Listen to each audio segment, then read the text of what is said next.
Interlude 4. La braise sous le trône. Les 4 colonnes n'avaient pas été réunies depuis plus de 15 ans.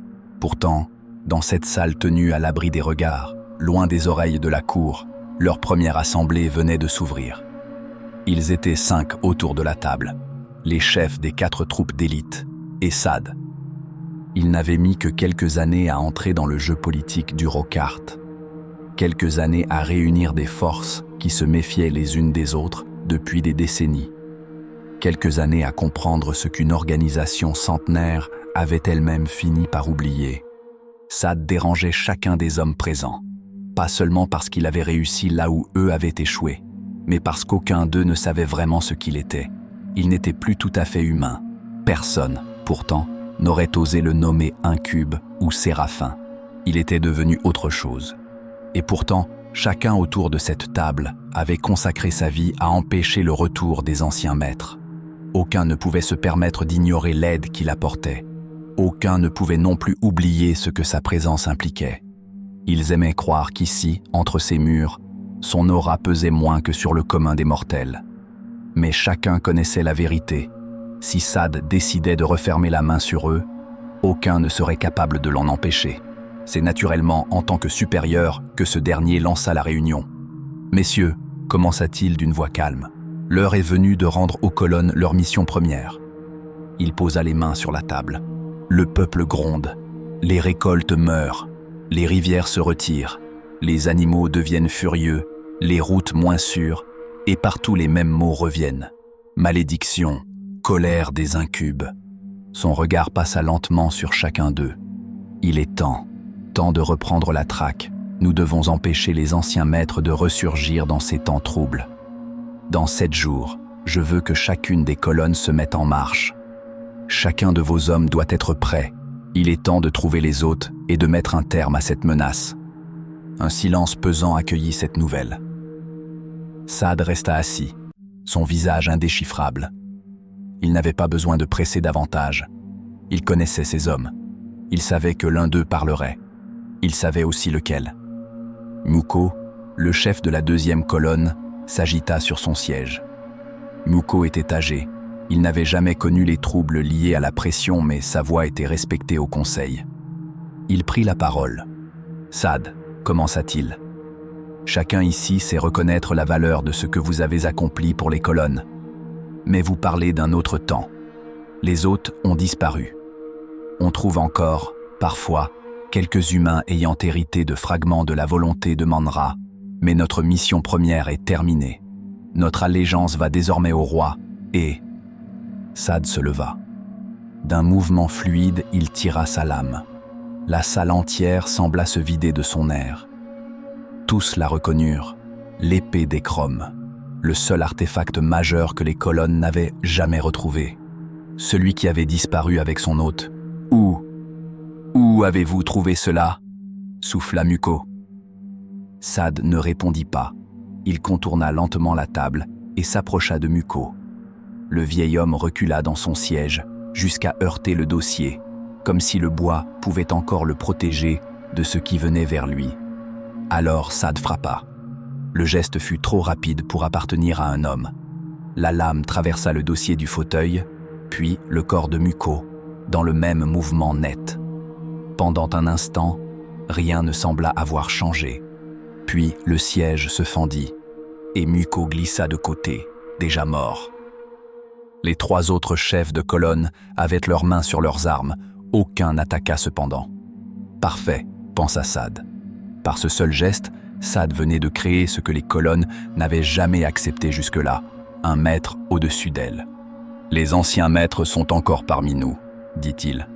« Vous avez 7 jours pour préparer vos hommes. » Il rengaina lentement l'épée d'Écrom. « Quant à votre allégeance au roi, je m'en occupe. » Chapitre 15. Les gardiens de la glotte. L'airain se retourna brusquement.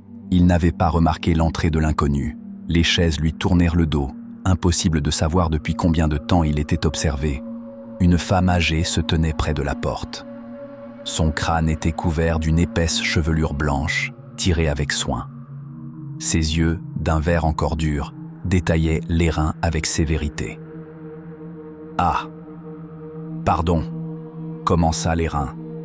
Je ne savais pas que c'était interdit. Je n'avais jamais visité un hôtel dédié à... Qu'est-ce que vous étiez en train de faire? Le coupa froidement l'inconnu. Lérin prit une seconde pour se reprendre.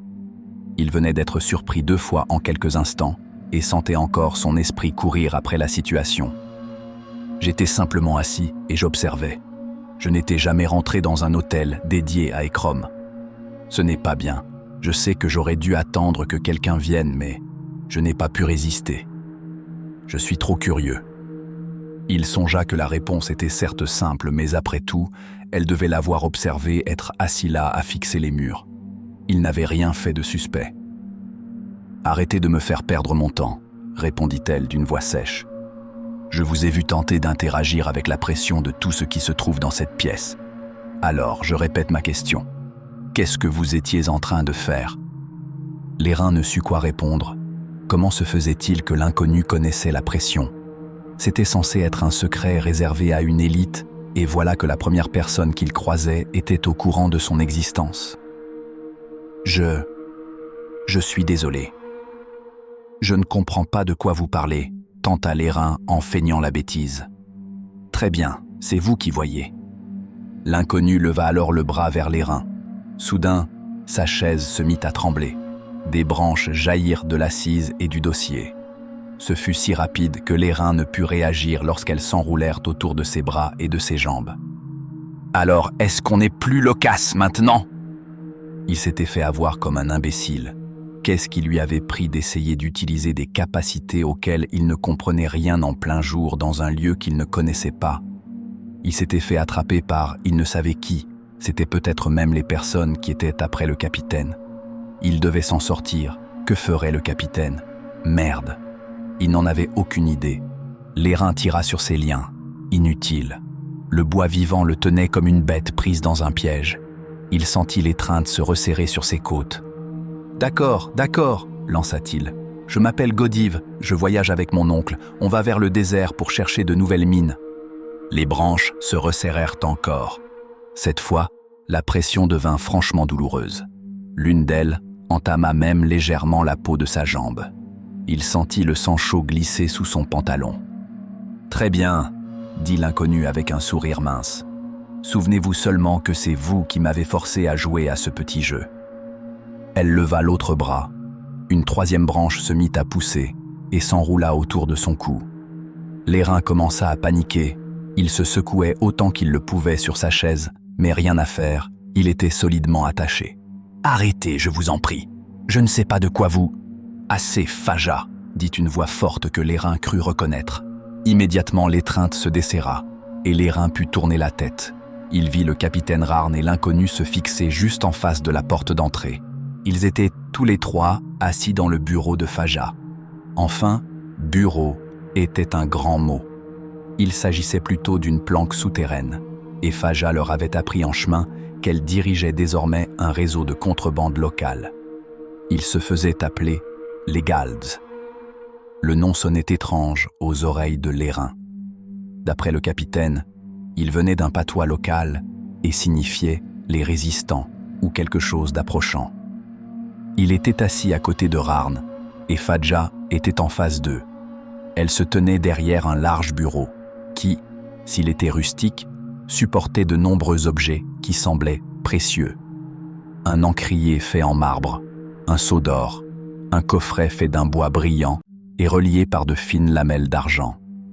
Autour d'eux étaient entreposées des caisses de bois, des sacs de toile qui semblaient le contenir des cornes, de la fourrure et toutes autres sortes de marchandises. Une seule petite entrebâillure dans le mur laissait passer la lumière. Elle donnait directement sur une cour intérieure qui était également la propriété des Galds. C'était sécurisé, discret, probablement efficace, mais bien loin de ce que Lérin avait imaginé d'un repère de chef de gang. « Alors, Rarn, » dit Faja, « tu as finalement décidé de prendre un nouvel apprenti. » C'était la seconde phrase qu'elle adressait au capitaine Rarn depuis que ce dernier l'avait sauvé de quoi que Faja s'apprêtait à lui faire. À l'instant même où le capitaine lui avait ordonné d'arrêter, les liens de Lérin étaient tombés au sol et Faja leur avait adressé un simple « Suivez-moi ». L'airain, pas franchement emballé et rassuré à l'idée de suivre la personne qui venait de le séquestrer quelques secondes auparavant, adressa un regard sans équivoque au capitaine qui s'était contenté d'acquiescer de la tête. Il avait donc suivi Faja, qui après moult détours et boucles dans Gosham, les avait conduits dans cette cave. « Je ne dirais pas que j'ai décidé avec celui-là », dit-il dans un sourire. « Disons qu'il s'est montré insistant et persuasif. » Faja tourna la tête vers l'airain, laissant tomber l'apparence stricte et sans tache qu'elle avait arborée dans un premier temps. Depuis qu'elle avait revu le capitaine, on aurait dit une autre personne. Elle n'avait pas l'air d'éprouver le moindre remords quant à la quasi-tentative de meurtre qu'elle avait commis quelques minutes plus tôt. « Alors, gamin, dit-elle, c'est quoi ton nom ?»« Je m'appelle Godive, » répondit l'airain. Faja fit une tête désabusée et se tourna vers Rarn. Celui-ci reprit. « C'est bon, » lui dit-il. « Faja est digne de confiance. Tu peux être honnête avec elle. »« Dans ce cas, je m'appelle l'airain, » dit-il avec un sourire. Il espérait faire vaguement illusion avec cette allure de façade. En son fort intérieur, il ne s'était pas vraiment remis de leur première rencontre. C'était donc ça qu'on pouvait faire avec la pression. Il ne préférait pas imaginer ce qui aurait pu lui arriver si le capitaine n'était pas arrivé. Faja le regarda une seconde, puis ajusta sa posture dans son siège avant de finalement mettre ses pieds sur le bureau. Adossée dans son fauteuil, elle les toisait comme un chat joueur qui s'apprête à achever une proie. Il avait essayé de sourire, mais il ne parvenait pas à oublier qu'elle avait failli l'étrangler quelques minutes plus tôt. « Bien, fit Faja. Enchanté alors, l'airain. Moi, c'est Faja. Et comme tu l'as sans doute compris, ton chef et moi, on se connaît depuis un moment. » L'airain n'était pas certain d'avoir envie de parler davantage avec elle, mais il n'eut pas l'occasion de répondre. « J'imagine que tu n'as pas fait toute cette route pour admirer les murs de Gosham, reprit-elle en regardant Rarn. « Qu'est-ce que tu veux ?»« Je comptais me rendre à la Glotte quelque temps, » répondit-il. « J'ai encore de quoi y entrer, mais plus les mots. »« Tu veux l'emmener à la Glotte ?» répéta Faja curieuse. « Mais pourquoi ?»« Parce qu'on nous cherche peut-être déjà. » Et parce qu'il lui faut un endroit pour apprendre sans se faire remarquer. Elle garda le silence quelques secondes. Puis, elle hocha lentement la tête. « Ça expliquerait une partie de l'agitation à la capitale, » marmonna-t-elle. « Et tu penses qu'il peut en devenir un ?»« J'en suis sûr. Un quoi ? De quoi parlait-il » L'airain avait l'impression d'assister à une conversation dont chaque phrase contenait des mots qu'il aurait dû comprendre, mais qu'on refusait de lui expliquer. C'était précisément ce qui l'agaçait le plus depuis qu'il avait suivi Rarn hors des rames. Le monde semblait s'ouvrir, oui, mais toujours juste assez pour lui rappeler qu'il était encore sur le seuil. Il toussauta volontairement. Les deux se tournèrent vers lui, visiblement dérangés d'avoir été rappelés à sa présence. Cette réaction l'irrita plus encore. « Que dirais-tu de nous retrouver au confort du roi ce soir ? Je dois encore préparer notre départ vers le Sénix. J'imagine que tu as fort à faire aussi de ton côté. On aura tout loisir de rattraper le temps perdu là-bas. » Faja laissa un peu de temps passer. Elle faisait mine d'hésiter. L'airain savait déjà qu'elle allait dire oui. Elle feignait très mal le fait de ne pas être très enthousiaste à l'idée de revoir le capitaine. « Très bien, » répondit-elle. « D'ici là, essayez simplement de ne pas vous faire remarquer davantage qu'un vieux hôte, un apprenti incapable de masquer sa plongée dans Extar et un réseau de contrebande locale. Ce serait fatigant. » Elle ne les raccompagna pas jusqu'à l'entrée, sitôt qu'ils furent dans la rue. L'airain se retourna et demanda vivement au capitaine. « C'était quoi ça ? Pourquoi cette folle a failli me tuer ?» D'un œil dur et d'une expression qu'il ne lui avait pas revue depuis qu'ils avaient quitté Eram, le capitaine répondit. « Cette folle, comme tu dis, c'est ton ticket vers la sécurité. Et cette folle a très bien pu demander à certains de ses agents de nous suivre, alors surveille tes paroles. » Sa voix était froide, comme s'il avait été pris d'une sourde colère en entendant les propos de l'airain. Celui-ci ne s'attendait pas à se faire rabrouer. Elle venait quand même d'essayer de le tuer. Qu'avait-il à se reprocher ? Hors de question qu'il s'excuse. Pour ce qu'il en savait, c'était une folle et une folle dangereuse même. Une bonne partie du trajet se passa silencieusement. Il croisait toujours du monde. Cela surprenait l'airain, Ils n'avaient pas l'habitude d'un village où les gens n'étaient pas au champ durant la journée. Enfin, ils arrivèrent au niveau d'une place improvisée. On aurait dit qu'il y avait autrefois eu une estrade ou une piste de danse, mais qu'à force d'être inutilisée, la zone avait fini par être recouverte de poussière, à tel point qu'elle se confondait maintenant avec le sol. Rarn fit attendre l'airain sur cette zone. Il revint quelques minutes plus tard avec un sac de toile qui semblait plein. Posant le sac à terre, il soupira. « Excuse-moi, commença-t-il. Je me suis emporté contre toi, mais tu n'avais pas le moyen de mesurer ce que tu faisais. Je t'ai donné les instructions pour te servir d'une scie, mais je ne t'ai pas expliqué comment te protéger les doigts. » L'airain fronça les sourcils. « Je ne comprends pas. »« Est-ce que cela ne t'étonne pas, reprit Rarn, d'avoir passé une matinée tranquille, puis d'avoir commencé à explorer Extar, et de t'être retrouvé presque aussitôt face à quelqu'un qui savait exactement ce que tu faisais. Et par un heureux hasard, il se trouve que moi aussi, j'arrive au bon moment. » L'airain repensa à la scène, au regard de Faja, à sa question précise, à la manière dont elle avait su immédiatement. Son agacement se mua peu à peu en gêne. « Elle m'a repéré parce que j'étais dans Extar ?» demanda-t-il. « Oui, comme vous quand vous utilisez trop ouvertement votre pouvoir. » « Exactement. » Rarn ramassa le sac et reprit la marche. L'airain le suivit. « Imagine Extar comme une immense caverne plongée dans un noir absolu, » dit le capitaine. « Ceux qui le connaissent depuis longtemps s'y déplacent presque sans lumière. Toi, aujourd'hui, tu y es entré comme avec une torche au-dessus de la tête. » L'airain garda le silence. « Et pas une petite torche, » poursuivit Rarn. « Tu as essayé d'embrasser d'un coup tout ce qui se trouvait autour de toi. Tu n'as pas seulement regardé une chose. Tu as cherché à voir l'ensemble de ton champ de vision dans Extar. Pour quelqu'un d'un peu expérimenté, c'était comme si tu avais crié ton nom au milieu de la nuit. « Et les autres, comment ils font ?» demanda l'airain.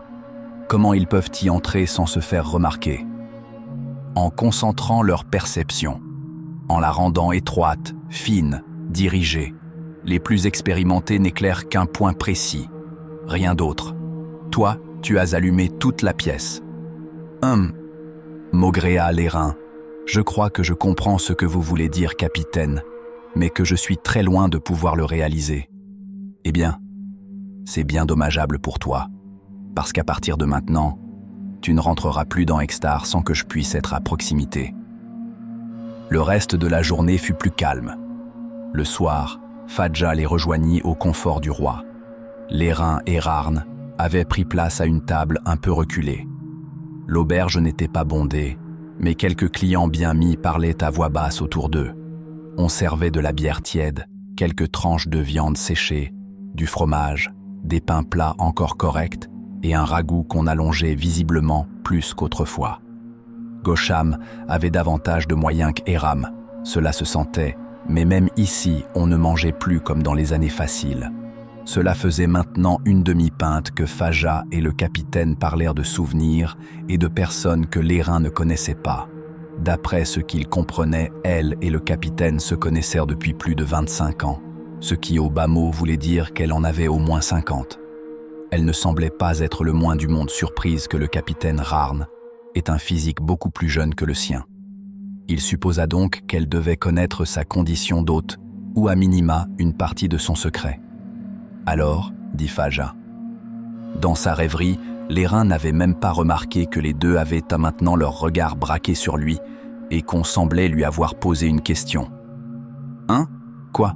Pardon, excusez-moi, j'étais ailleurs. » Loin d'arborer la façade de marbre qu'elle lui avait adressée à l'hôtel des Croms, elle fit un sourire. « Je disais... Combien de temps cela fait-il que tu t'aventures dans Extar ? À ton âge, c'est très impressionnant. »« Ah, je dirais quelques dizaines de jours tout au plus. C'est le capitaine qui me l'a appris, mais je ne sais pas en faire plus. »« Eh bien, figure-toi que tu dois être l'un des plus jeunes pratiquants en vie. Sache que c'est Rarn également qui m'a initié. Après, au bout d'un moment, j'ai été contrainte d'apprendre toute seule. » Le capitaine Rarn la regarda d'un air désapprobateur. « Tu penses que c'est vraiment une bonne idée d'évoquer ce genre de sujet comme ça en public et à voix haute ? » « Relax, Rarn, dit Faja d'une voix coulante. Je ne suis plus la petite que tu as connue. Aujourd'hui, je suis la chef des Galdes, et il ferait beau de voir que quelqu'un ose s'approcher de notre table et écouter nos conversations. » Ne quittant pas son air agacé, Rarn n'insista pourtant pas. Il devait avoir eu ce genre de conversation avec Faja. Elle semblait être le genre de personne qui s'amusait à exagérer encore plus la situation juste pour vous mettre dans l'embarras. Elle reprit en reposant son attention sur les reins. « Comme tu dois le savoir, ton cher capitaine n'est pas tout à fait comme nous, et sa manière de manipuler la pression est très spéciale. Et bientôt, ça ne te servira plus à rien de suivre ses conseils. » L'air de rien, elle fit une pause pour boire sa bière. Pour la première fois de la soirée, la conversation intéressait vraiment les reins qui la pressa. « Oui, il me l'avait déjà dit, mais toi, est-ce que tu pourrais m'aider ?»« Moi ? Ah. » Elle reprit une large gorgée de bière. « Moi, j'ai autre chose à faire que jouer les nourrices. Mais bon, pour m'excuser pour tout à l'heure, je veux bien te mettre sur la piste. Accompagne la pression. »« Accompagne la pression ?» répéta l'airain. « Oui, c'est ce que je viens de dire, » répondit Faja, en arrivant presque à la fin de sa chope. « Mais qu'est-ce que ça veut dire ? Ça veut dire que tu dois comprendre cela par toi-même. Et crois-moi, tu as encore un sacré bout de chemin, bonhomme. On n'a pas tous la chance d'avoir une sorte d'abomination démoniaque dans le ventre qui nous donne un pouvoir presque illimité, dit-elle, en reportant à nouveau son attention vers Rarn. Pour le reste de la soirée, l'airain eut beau tenter de réaborder le sujet, Faja ne lui donna aucune indication supplémentaire. Rarn ne fit aucun effort pour l'aider. Au contraire, il semblait encourager Faja à retourner sur leur précédente discussion banale. Vite lassé de ces conversations desquelles il ne faisait pas partie, l'airain monta dans sa chambre. Visualiser la pression sur un point précis et accompagner la croissance de la pression. Super, merci des indications. Il ne se sentait pas franchement plus aidé que s'il avait été tout seul. Une fois dans sa chambre, il s'assit sur son lit. Cela faisait maintenant plusieurs années qu'il s'adonnait à des rituels d'entraînement drastiques. S'il n'éprouvait aucun sentiment de supériorité ou n'avait aucune arrogance vis-à-vis de cela, il s'estimait être quelqu'un de rigoureux et discipliné. Cette discipline avait toujours porté ses fruits. Aujourd'hui, il avait confiance en lui et en les capacités qu'il avait acquises au fur et à mesure des années. Ce n'était pas aujourd'hui qu'il allait renoncer et échouer. Le capitaine Rarn et Faja voulaient le décourager. Il allait leur montrer qu'il saurait maîtriser la pression. Il entreprit alors d'accéder à Extar. Après tout, le capitaine était là, en bas, il n'enfreignait aucune consigne. Avec une détermination toute retrouvée, il se plongea dans le second royaume, cette fois encore, les yeux ouverts. Plus bas, au premier étage du confort du roi, Rarn et Faja sentirent l'airain. Tous deux tournèrent brièvement la tête vers l'étage. « Eh bien, dit Faja, on peut dire qu'il ne perd pas de temps. Dis donc, on dirait qu'il a déjà progressé par rapport à cet après-midi. Où est-ce que tu as déniché un gamin pareil ?» Saisissant sa chope nouvellement remplie, Rarn répondit.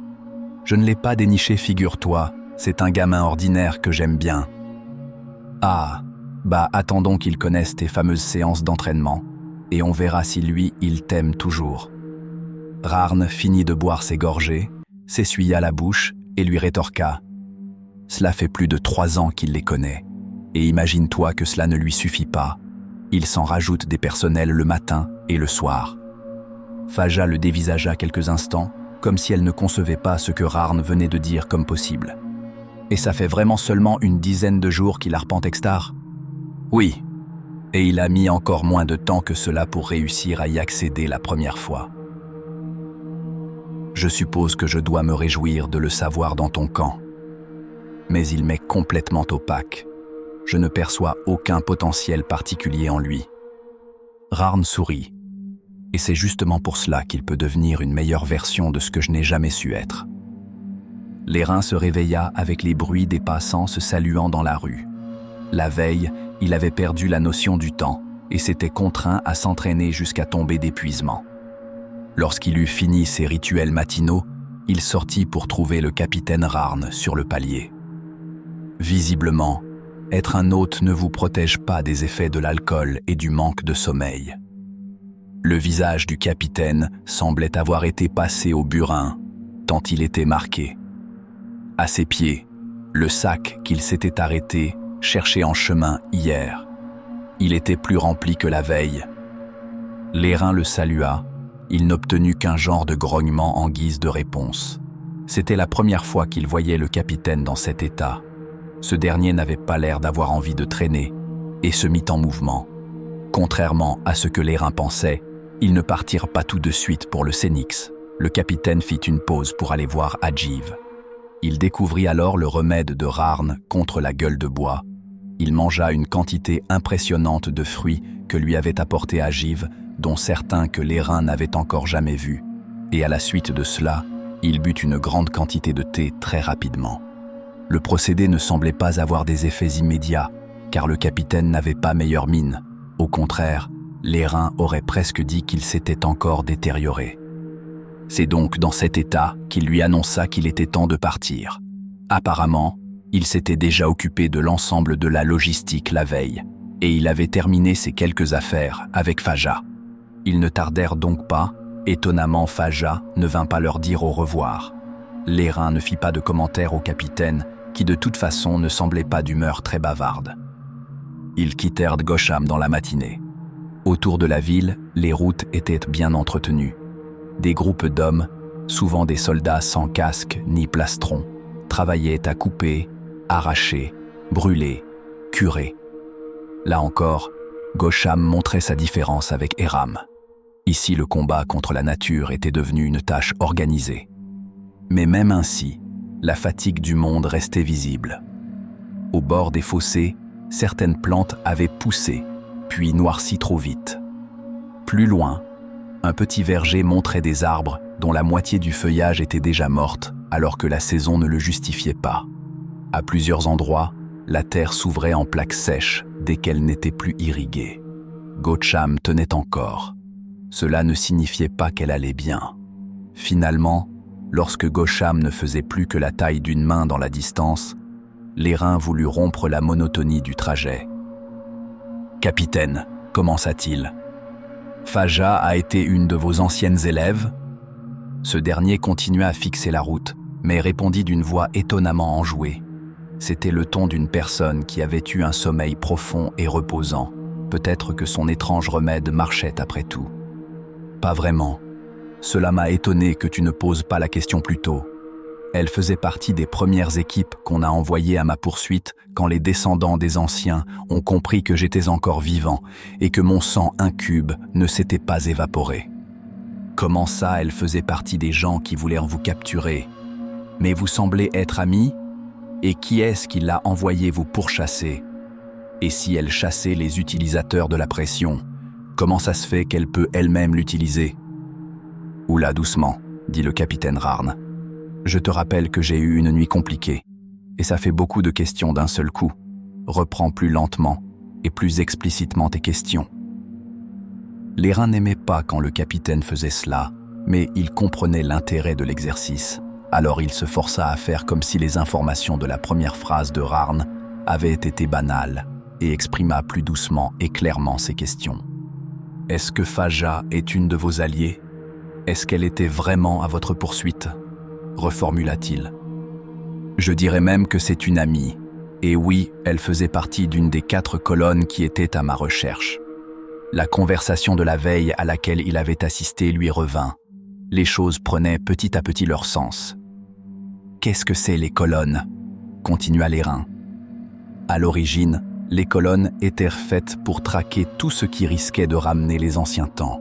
Les hôtes, certains artefacts, les usages trop visibles de la pression, ce genre de choses. Avec les siècles, elles ont changé. Elles ont servi d'autres causes, d'autres maîtres, parfois le roi, parfois des groupes qui se disaient plus anciens que lui. Aujourd'hui, elles existent encore, mais elles avancent masquées. Et ils peuvent tous utiliser la pression? Tous, je ne sais pas, mais un certain nombre, en effet. Et oui, il est curieux qu'eux-mêmes s'autorisent à utiliser le pouvoir qu'ils sont censés éradiquer. Mais comme tu l'as vu, ils vivent très bien avec ce paradoxe. Mais qui les dirige? C'est une bonne question, à laquelle je n'ai malheureusement plus la réponse. Les colonnes ont tantôt été rattachées à des groupes proches de Manra, tantôt à des descendants des anciens, et parfois même à des adorateurs de Phajon. Officiellement, ils font partie de l'armée du roi, mais je pense qu'en réalité, ils sont autonomes. Ils désobéiraient au roi. Est-ce que c'est un genre de groupe secret? Oui, cela ne serait pas surprenant. Les colonnes ont joué un rôle important lorsque Hésien a dû affirmer son autorité sur la cour. Elles auront sûrement négocié des avantages à cette occasion, peut-être même qu'elles possèdent des moyens de pression. D'après les informations que m'a transmises Faja hier soir, aujourd'hui ils se cachent en plein jour.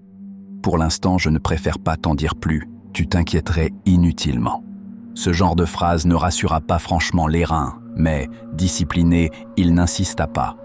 Il savait de toute façon que si le capitaine ne voulait pas lui en dire davantage, il ne le ferait pas, et cela ne servait à rien de cogner contre une porte fermée. Il changea donc de sujet. Donc, quand Faja m'a capturé, elle a bien utilisé la pression? Oui, tout à fait. Lérin marcha encore quelques pas en silence avant de reprendre. Pourtant, je ne sais pas exactement comment le dire, mais ça ne ressemblait pas à ce que vous avez fait quand je vous ai vu faire flétrir votre feuille. Je sais bien que c'était la même chose. Enfin, la pression, mais... Il chercha ses mots. Ce n'était pas pareil. Pas pareil comment? Demanda Rarn. Lérin fronça les sourcils, essayant de remettre la sensation en ordre dans son esprit. Quand vous avez fait mourir la feuille, j'ai eu l'impression que vous l'aviez comme... vidée. Comme si elle s'effaçait dans Extar, alors que la chaise de Fadja, c'était l'inverse. J'ai eu la sensation qu'elle devenait plus présente, plus forte, presque plus vivante, comme si elle poussait d'un seul coup vers ce qu'elle était déjà. Il releva la tête, se souvenant soudain des mots exacts, comme si elle avait accompagné la pression de la chaise. Le capitaine tourna légèrement la tête vers lui. Un discret sourire passa sur son visage. « C'est bien, dit-il. Tu comprends vite. » « Je comprends vite ? » Oui, ce genre de différence, la plupart des gens mettent des mois à seulement commencer à la sentir, parfois plus d'1 an. Alors oui, sache que je suis impressionné. Lérin sentit une brève satisfaction lui traverser le ventre, mais elle fut vite remplacée par sa curiosité. Rarn reprit. « Je vais essayer de répondre à ta question, mais il se peut que ma réponse soit incomplète. De ce que j'ai pu voir au cours de ma vie, ceux qui manipulent la pression en suivant la logique des incubes ne le font pas du tout de la même manière que ceux qui suivent celle des séraphins. C'est d'ailleurs l'une des choses les plus étranges à ce sujet. Cela ne semble pas dépendre de la race. Un incube usera toujours de la pression comme moi, un séraphin toujours comme Faja. Mais les hommes peuvent apparemment emprunter l'un ou l'autre chemin. Les 2 chemins, répéta Lérin. Oui. Soit tu accompagnes la persistance d'une chose dans Extar, soit tu l'érodes, tu l'épuises, tu la détruis. Faja renforce. Moi, j'éteins. Et jusqu'ici, je n'ai jamais rencontré quelqu'un capable de faire réellement les 2. Donc on ne peut pas passer de l'un à l'autre. À ma connaissance, non. Le chemin semble exclusif. Si quelqu'un connaît l'explication profonde de cela, il la garde jalousement pour lui. Je n'ai jamais entendu de réponse convaincante. Lérin baissa un instant les yeux vers la route. Qu'est-ce que ça veut dire pour moi alors? Est-ce qu'il faut choisir? Rarn laissa passer un court silence avant de répondre. C'est une bonne question, et je n'ai pas la réponse. La manière dont j'utilise la pression m'a été imposée par Bélial et par tout ce que j'ai vécu. Ce n'est donc pas un bon exemple. Mais chez les autres, chez les humains ordinaires qui apprennent à arpenter Extar, je n'ai jamais entendu parler d'un choix conscient. Un jour, il se passe quelque chose, un déclic. Et à partir de cet instant, il n'aborde plus la pression que d'une seule manière. Il haussa légèrement les épaules. C'est un peu comme ta première plongée dans Extar. Je peux t'en parler, te raconter ce que moi j'y ai ressenti, ce que d'autres m'en ont dit, mais cela ne te prépare pas vraiment. Parce que la sensation, la logique, la manière dont ton esprit comprend cela, tout cela est personnel. Lérin soupira. Donc, en somme, vous ne me donnez aucun indice. Le capitaine eut un souffle amusé. En somme, j'ai encore mal à la tête, et c'est de toute façon beaucoup trop tôt pour que tu t'obsèdes avec ça. Laisse-nous déjà atteindre le Sénix. Dans à peine 3 jours, nous y serons. Pourquoi? Qu'est-ce qu'il y a là-bas? Rarn lui jeta un regard en coin. Je suppose qu'habituellement je suis plus en forme pour réussir à encaisser un flot ininterrompu de questions, ironisa le capitaine. Patience, un peu de théâtralité, mon jeune ami. Un peu frustré et à vrai dire bougon de la remarque du capitaine, Lérin avait malgré tout compris le message et ne rajouta plus rien à la conversation. Patience. Dans 3 jours, il commencerait à vraiment progresser. Les jours suivants furent éprouvants. Le capitaine ménageait la marche, mais le pays, lui, ne ménageait rien.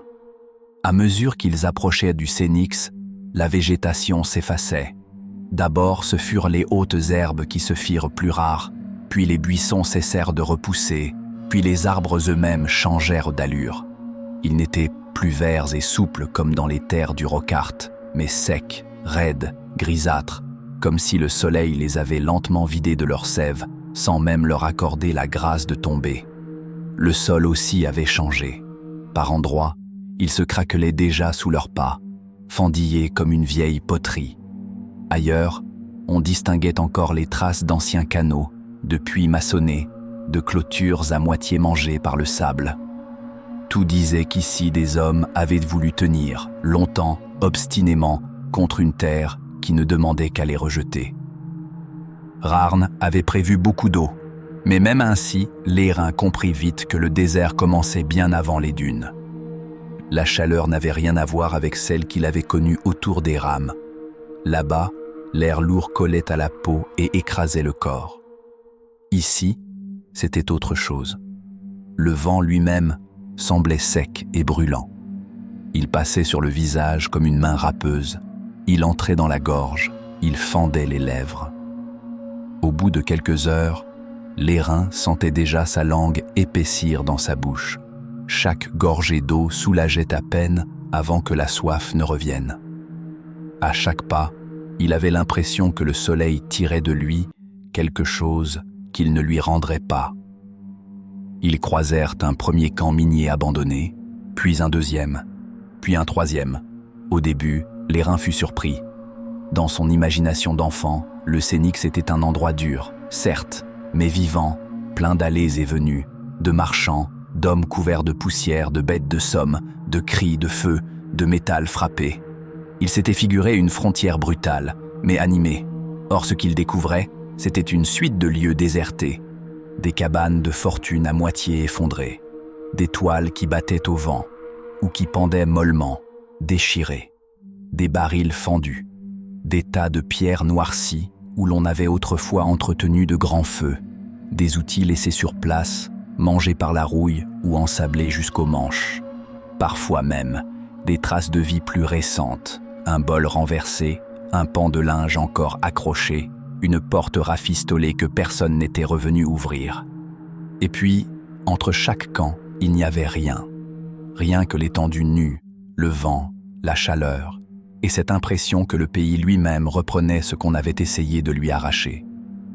Au bout du 4e camp vide, Lérin finit par demander « Il y avait vraiment du monde ici avant ?» Le capitaine marchait quelques pas devant lui. Il ne se retourna pas, mais répondit aussitôt « Oui, beaucoup. » À certaines périodes, toute cette région fourmillait. Des mineurs, des passeurs, des marchands, des charrettes, des bêtes, des contremaîtres, des voleurs aussi. On pouvait faire une demi-journée de marche sans jamais cesser d'entendre du bruit. Lérin regarda autour de lui. Il n'y avait plus qu'un vent sec qui sifflait entre les planches. Alors, pourquoi tout est vide ? Parce que le pays se replie sur lui-même, répondit Rarn. Les routes sont moins sûres. Les récoltes manquent. Les gens gardent ce qu'ils ont. Les marchands viennent moins. Les petits camps ne tiennent plus. Les plus solides résistent encore. Les autres ferment ou sont désertés dès que le filon baisse, dès que l'eau manque, dès qu'il devient plus risqué de rester que de partir. Il laissa passer quelques instants avant d'ajouter « Et la terre elle-même n'aide pas. Ici, La nature ne pousse pas comme chez toi. Elle ne déborde pas. Elle épuise, elle fend, elle dessèche, elle use. Mais c'est la même lutte. La manière de s'épuiser est juste différente. Lérin comprenait ce qu'il voulait dire. Depuis qu'ils avaient quitté Éram, il avait vu la nature à l'œuvre sous deux visages contraires. Dans le Rockhart, elle étranglait les hommes en envahissant tout. Ici, elle semblait vouloir les faire disparaître en leur refusant tout. Le troisième jour, ils quittèrent vraiment les derniers signes du pays humide. Le sable apparut d'abord par plaques, mêlé à une terre blanchie, sèche, sans odeur. Puis, il prit davantage de place. Enfin, à mesure qu'ils avançaient, l'horizon entier sembla changer de matière.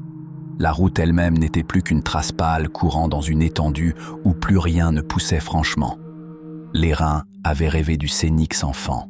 Les marchands en parlaient comme d'une mer lumineuse, pleine de richesses, de minerais, de bêtes étonnantes, de maisons en terre cuite et de villes surgies du vide. Ce qu'ils découvraient d'abord, c'était une beauté dure, sans générosité, un pays qui ne promettait rien à personne. Et pourtant, les traces des hommes étaient partout. Ils virent encore d'autres camps, plus grands cette fois, parfois presque de la taille d'un village. Mais eux aussi étaient vides. Chaque fois, c'était le même enchaînement. Quelques constructions abandonnées, des restes de palissades, des trous d'extraction, puis de nouveau l'étendue nue. Comme si tout le Sénix n'était plus qu'une succession de poches de vie ouvertes un temps dans le désert, puis refermées l'une après l'autre. À mesure qu'ils avançaient, Rarn se montrait plus attentif encore au terrain. Il semblait savoir exactement où il allait. Quand enfin il s'arrêta, Lérin releva la tête avec étonnement.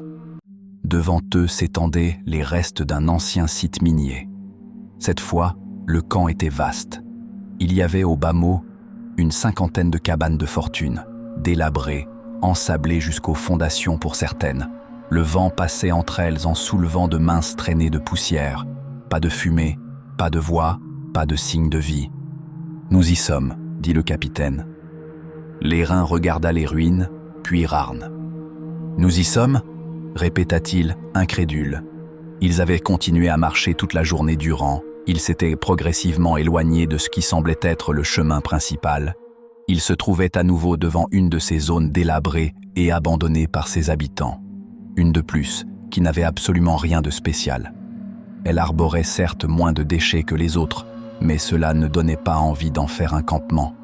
Le capitaine ne répondit pas à la question de Lérin. Il se contenta de prendre les devants et d'entrer dans les restes de cabanes. Cela devait avoir été une mine importante autrefois. À peine avaient-ils fait quelques pas entre les cabanes que l'entrée du camp disparut derrière eux. Pour quelqu'un resté dehors, ils seraient déjà devenus invisibles.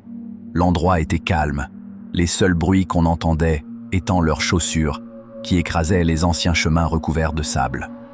Le capitaine s'arrêta brusquement. Lérin, qui regardait ses pieds, faillit lui rentrer dedans. Il redressa la tête. En face d'eux se tenait un bâtiment légèrement différent des autres. Il était certes totalement en ruine, mais ce n'était pas une maison. C'était un escalier qui s'enfonçait sous le sol. Ce que tu vois devant toi, c'est une très vieille mine de fer, abandonnée depuis bien longtemps. À partir de maintenant, cela peut devenir dangereux. Donc, tu ne parleras sous aucun prétexte, et tu restes dans mes pas. Lérin, qui ne savait pas si l'ordre de se taire était déjà entré en application, se contenta d'hocher la tête. Le capitaine entra alors dans l'entrée de la mine. Ils ne firent que quelques mètres avant de rejoindre une échelle qui donnait dans les profondeurs. Du fait du manque de luminosité, on ne voyait pas le fond. Le capitaine s'y engagea cependant sans hésiter. Lérin le suivit en s'accrochant précautionneusement à chacun des barreaux. Ceux-ci étaient en métal, largement corrodés et étrangement humides, pour une mine perdue au milieu du désert. Leur descente ne dura qu'une trentaine de secondes. Cependant, cela fut suffisant pour que l'entrée au-dessus d'eux ne semble plus qu'être un lointain point lumineux. Il faisait beaucoup plus frais si bas sous terre. Lérin sentit la chair de poule naître sur sa peau. Contrairement à ce qu'il avait supposé, il ne se trouvait pas dans un noir profond. En face d'eux se trouvait un mur de roche qui barrait la route. Mais en réalité, sur la gauche, des minces faisceaux lumineux se reflétaient sur les murs brillants d'humidité. Le capitaine attendit l'airain et se dirigea naturellement vers la lumière. Il y avait en réalité une succession de virages qu'ils durent emprunter. Chacun des tournants qu'ils prenaient améliora encore la luminosité de l'endroit. Enfin, après un virage, le capitaine se stoppa soudainement et dit « Mick Unk Vince, Mick Unk Avast !» L'airain n'avait aucune idée de ce que cela signifiait, mais le capitaine lui avait ordonné de se taire et il semblait savoir ce qu'il faisait. Il continua donc à obéir docilement. Le capitaine répéta encore une fois la phrase, cette fois un peu plus fort. « Mick Unk Vince, Mick Unk Avast !» Sa phrase résonna quelques longues secondes dans les profondeurs de la grotte. Vince Egund Darn Avast. Telle une ombre, quelqu'un surgit devant eux. L'airain ne l'avait ni vu arriver, ni entendu arriver. Il ne l'avait repéré que lorsqu'elle avait prononcé ces paroles. C'était une femme. Elle paraissait plus âgée que lui, et sa peau, sombre, rappelait la couleur des bois d'Éram. Une longue natte retenait ses cheveux et lui tombait dans le dos. Elle portait une tunique simple et un pantalon sans ornement. L'airain la trouvait jolie. Elle était un peu plus petite que lui, ce qui lui aurait fait oublier la dague recourbée qu'elle tenait dans la main. Sa posture, bien que droite, ressemblait trait pour trait aux entraînements que leur avait fait perfectionner le capitaine. Elle semblait relâchée, mais chacun de ses muscles était prêt à passer à l'action. Visiblement moins surpris que l'airain, le capitaine se contenta de fouiller négligemment dans sa poche. Il en sortit ce qui semblait être une grosse pièce en métal. Il la lança à l'inconnu. Nous sommes venus voir la tête. L'inconnu avait attrapé la pièce, l'avait regardée rapidement mais ne semblait pas avoir relâché son attitude pour autant. « Qu'est-ce que deux inconnus veulent à la tête ?» répondit-elle. Sa voix était beaucoup plus dure que ne l'aurait supposé l'airain. « Cela ne te regarde pas, appelle-la », répondit le capitaine Rarn, sans égard ou politesse pour son interlocutrice. Celle-ci sembla se fléchir légèrement. Elle était visiblement tendue. « Personne ne voit la tête sans que je ne sache pourquoi. » Rarn esquissa un sourire et ne répondit pas. Il semblait attendre quelque chose. Et il n'eut pas à attendre très longtemps. Quelque chose de bien moins discret semblait approcher. Une petite silhouette passa et apparut au détour du virage. « Voilà bien longtemps que je n'avais pas ressenti cette aura. Comment vas-tu, Rarn ?»